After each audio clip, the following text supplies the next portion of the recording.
Hello everyone, class 10th के chemical reactions and equations chapter का second part है characteristics of chemical reaction.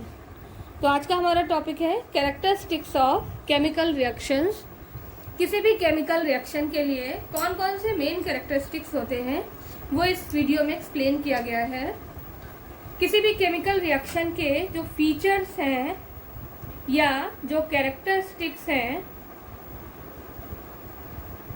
इनको explain करने के लिए हम कुछ पर्टिकुलर हेडिंग्स को लेते हैं, जिसमें से सबसे पहला है कलर चेंज, दूसरा है टेम्परेचर चेंज।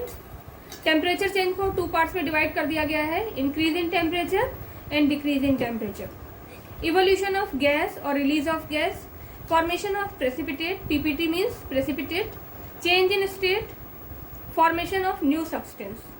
ये कुछ कैरेक्टरिस्टिक्स हैं, कुछ फीचर्स हैं जो किसी भी केमिकल रिएक्शन को एक्सप्लेन करते हैं। इसमें से कुछ बच्चे कंफ्यूज होंगे कि चेंज इन स्टेट को फिजिकल चेंज में भी लिया गया है। तो मैं आपको बता दूं कि चेंज इन स्टेट एक ऐसा फीचर है जो केमिकल रिएक्शन में भी देखा जाता है। एनसीईआरटी की टेक्स्ट बुक में फॉर्मेशन ऑफ न्यू सब्सटेंस और चेंज इन स्टेट को एक जनरल फीचर की तरह कंसीडर करके जहां पर मेन फीचर्स दिए हुए हैं, कैरेक्टरिस्टिक्स दिए हुए हैं, वहां पर ये दोनों पॉइंट नहीं दिए गए हैं।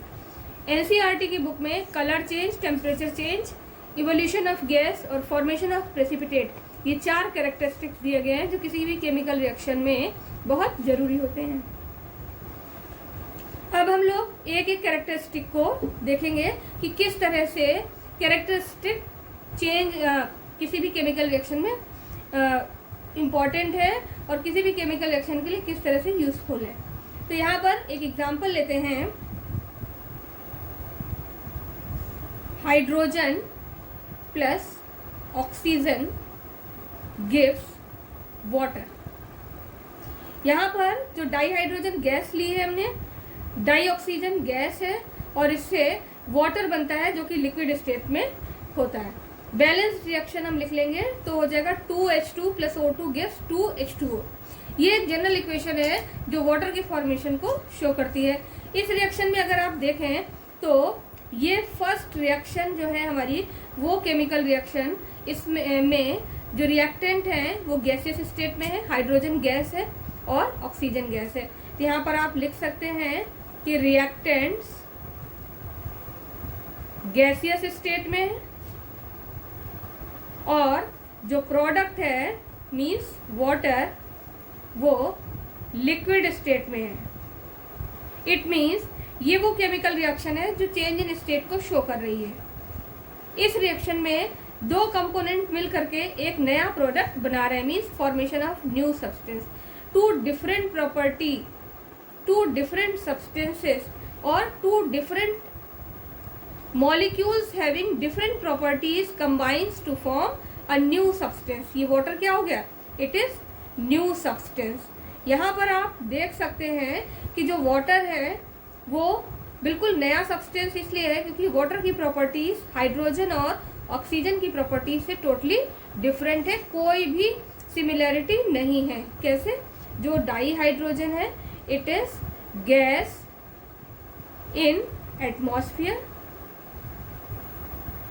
किसी तरह से जो O2 है, dioxygen, it is also gas and it is the second major component, means 21% of air. It is the main component of air. It is responsible for life on the earth. अब इसके बाद जो water बना, यहाँ पर water का formation हुआ, तो ये न्यू सब्सटेंस क्यों है कि जो वाटर है ये ना तो हाइड्रोजन और ऑक्सीजन की तरह गैस है और ना ही ये हाइड्रोजन और ऑक्सीजन की तरह की प्रॉपर्टीज शो करता है। ये एक कंपाउंड है।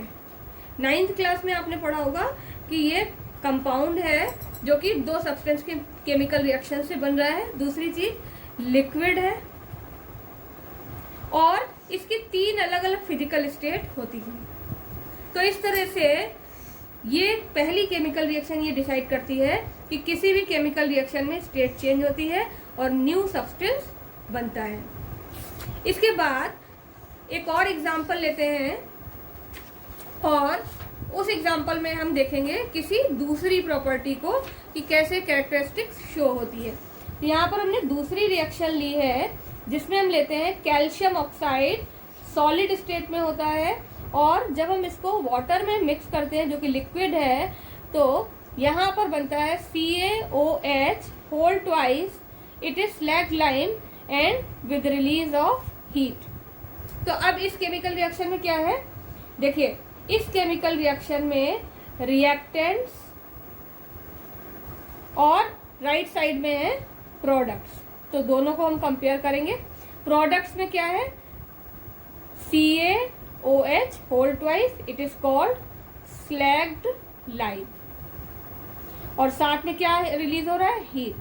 इसका मतलब जिस कंटेनर में रिएक्शन होगी उसमें टेम्परेचर चेंज होगा, हीट रिलीज होगी तो कंटेनर को गर्म कर देगी या उसके टेम्परेचर को इंक्रीज कर देगी। और जो रिएक्टेंट है उसमें है CaO, ये सॉलिड है and it is called quick lime, और दूसरा है वाटर, ये लिक्विड है। जब क्विक लाइम वाटर में ऐड करते हैं तो नया सब्सटेंस बनता है स्लैग लाइम, जिसकी प्रॉपर्टीज क्विक लाइम से पूरी तरह से डिफरेंट होती है। साथ ही साथ रिएक्शन में हीट रिलीज होती है, मीन्स इस रिएक्शन में क्या हो रहा है, release of heat is representing temperature change. Temperature change को ये रिएक्शन शो कर रही है कि इस रिएक्शन में टेम्परेचर चेंज हो रहा है। इसी तरह से थर्ड रिएक्शन हम लेते हैं और वो रिएक्शन है zinc rod dipped in copper sulphate solution. ये डिफरेंट रिएक्शन है। तो यहाँ पर हम लेंगे CuSO4 कॉपर सल्फेट, इसका एक्वस सोल्यूशन लेंगे और इसमें जिंक की रॉड को डिप करके रख देंगे। जिंक की रॉड सॉलिड है, ठीक है। इसको आप एज्यूम भी कर सकते हैं कि एक बीकर लिया आपने, ठीक है। इस बीकर में एक सॉल्यूशन फिल्ड है इसमें, और इसके अंदर जो सॉल्यूशन है it is aqueous solution of copper sulphate CuSO4, और इसमें एक जिंक की रॉड डाल दी गई है। जिंक एक मेटल है, इसकी रॉड को डिप करके रखा गया है। अब ये जो जिंक है ये क्या करेगा, इस कॉपर सल्फेट के सॉल्यूशन से रिएक्शन करेगा। जब जिंक रिएक्ट करेगा तो कॉपर को डिस्प्लेस कर देगा, कॉपर को यहाँ से हटा के, तो यहाँ बन जाएगा zinc sulphate ZnSO4 plus copper. जब ये केमिकल रिएक्शन होती है तो ये जो कॉपर सल्फेट का कलर है it is blue in colour. ये कॉपर सल्फेट ब्लू कलर का है सब्सटेंस, जबकि जो जिंक सल्फेट बनता है it is white in colour. जब जिंक की रॉड कॉपर सल्फेट के सॉल्यूशन में डिप करके रखी जाती है तो जो सॉल्यूशन है इसका कलर चेंज होता है। Colour changes to white due to formation of ZnSO4 और जिंक सल्फेट। जिंक सल्फेट के बनने की वजह से ये कलर जो है व्हाइट हो जाता है, ये भी एक्वस है और कॉपर सॉलिड बच जाता है। अब इस केमिकल रिएक्शन में क्या हो रहा है, कलर चेंज। इसका मतलब कलर चेंज किसी भी केमिकल रिएक्शन की एक कैरेक्टरिस्टिक प्रॉपर्टी है जिसको आप इस केमिकल रिएक्शन से एक्सप्लेन कर सकते हैं। अब इसी रिएक्शन से रिलेटेड एक और कंसेप्ट है जो आप आगे के टॉपिक में पढ़ेंगे, मेटल नॉन मेटल वाले चैप्टर में। उसमें बताया जाएगा कि जिंक ये रिएक्शन क्यों शो करता है। इसका जो मेन रीजन है वो ये है कि जिंक मेटल की जो रिएक्टिविटी है, जो रिएक्शन करने की टेंडेंसी है, वो कॉपर से ज़्यादा होती है। इसलिए ये जिंक मेटल की जो रॉड है वो कॉपर सल्फेट के सोल्यूशन से रिएक्ट करके उसके ब्लू कलर को व्हाइट में कन्वर्ट कर देती है, मीन्स कॉपर को डिस्प्लेस कर देती। कॉपर को हटा करके जिंक सल्फेट के साथ जुड़ जाता है और व्हाइट कलर का जिंक सल्फेट बनता है।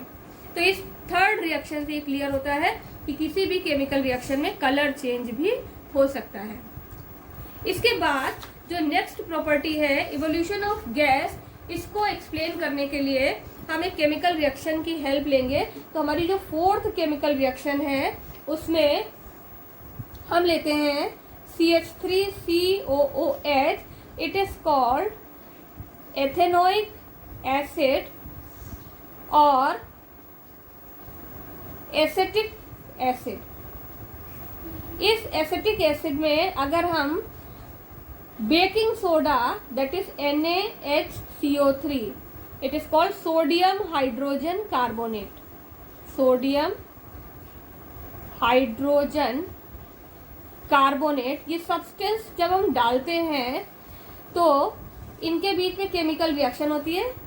एथेनोइक एसिड या एसिटिक एसिड और सोडियम बाइकार्बोनेट आपस में रिएक्ट करते हैं, इसमें बनता है CH3COO Na। इसको कहते हैं सोडियम इथेनोएट, और दूसरा नाम है इसका सोडियम एसीटेट। ये कंपाउंड बनता है और साथ ही साथ कार्बन डाइऑक्साइड गैस रिलीज होती है और वाटर का फॉर्मेशन होता है। ये वाटर लिक्विड और कार्बन डाइऑक्साइड गैस, तो अपवर्ड डायरेक्शन में एरो लगाएंगे। ये जो कार्बन डाइऑक्साइड गैस, बहुत से बच्चे सोचेंगे कि इस रिएक्शन में हम कैसे पता लगाएंगे कि कार्बन डाइऑक्साइड गैस बन रही है। तो कार्बन डाइऑक्साइड गैस का बनना इफरवेसेंसेस को शो करता है। इफरवेसेंसेस, इफरवेसेंसेस का मतलब है झाग के साथ गैस प्रोड्यूस होना। Effervescences of CO2, carbon dioxide gas झाग के साथ प्रोड्यूस होती है, जिसको देख के पता लग जाता है कि इस रिएक्शन में कार्बन डाइऑक्साइड गैस बन रही है। तो इस तरह से यहाँ पर होने वाली केमिकल रिएक्शन जिसमें acetic acid, sodium hydrogen carbonate, इसी का दूसरा नाम क्या है, बेकिंग सोडा, बेकिंग सोडा के साथ जब रिएक्ट करता है तो कार्बन डाइऑक्साइड गैस प्रोड्यूस होती है, और ये किसी भी केमिकल रिएक्शन का एक इम्पॉर्टेंट फीचर या कैरेक्टरिस्टिक्स हो सकती है।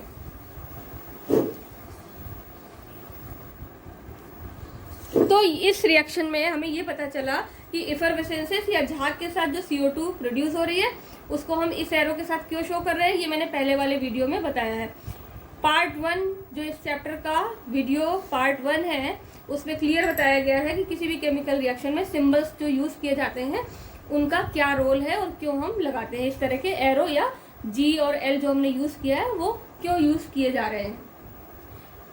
अब इसी रिएक्शन को गैस प्रोड्यूस हो रही है, इसको एक और रिएक्शन हम इसके लिए यूज कर सकते हैं, वो है डाइल्यूट हाइड्रोक्लोरिक एसिड लेते हैं और डाइल्यूट हाइड्रोक्लोरिक एसिड में जिंक रॉड को डिप करते हैं।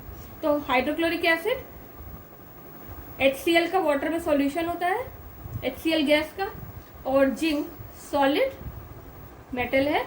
जब जिंक मेटल हाइड्रोक्लोरिक एसिड के साथ रिएक्ट करती है तो ZnCl2 या जिंक क्लोराइड बनता है और डाई हाइड्रोजन गैस रिलीज होती है। ये जो डाई हाइड्रोजन गैस है इसको पहचानने के लिए हम इस गैस जहां पर रिलीज हो रही है वहां पर बर्निंग मैच स्टिक लाते हैं। On bringing burning match stick, the gas burns with pop sound। ये आपको याद रखना है क्योंकि ये 1 मार्क्स का क्वेश्चन पूछा जाता है। 1 मार्क क्वेश्चन में पूछा जाएगा name the gas which Burns with pop sound, in that situation you will write dihydrogen. तो ये हाइड्रोक्लोरिक एसिड के साथ जिंक मेटल की जो रिएक्शन है ये भी रिलीज ऑफ गैस को शो करती है। तो इस तरह से हमने कुछ कैरेक्टरिस्टिक्स स्टडी किए जिनमें जो केमिकल रिएक्शन से रिलेटेड हैं। इसमें जो लास्ट का हमारा बचा हुआ है पॉइंट वो है फॉर्मेशन ऑफ प्रेसिपिटेट।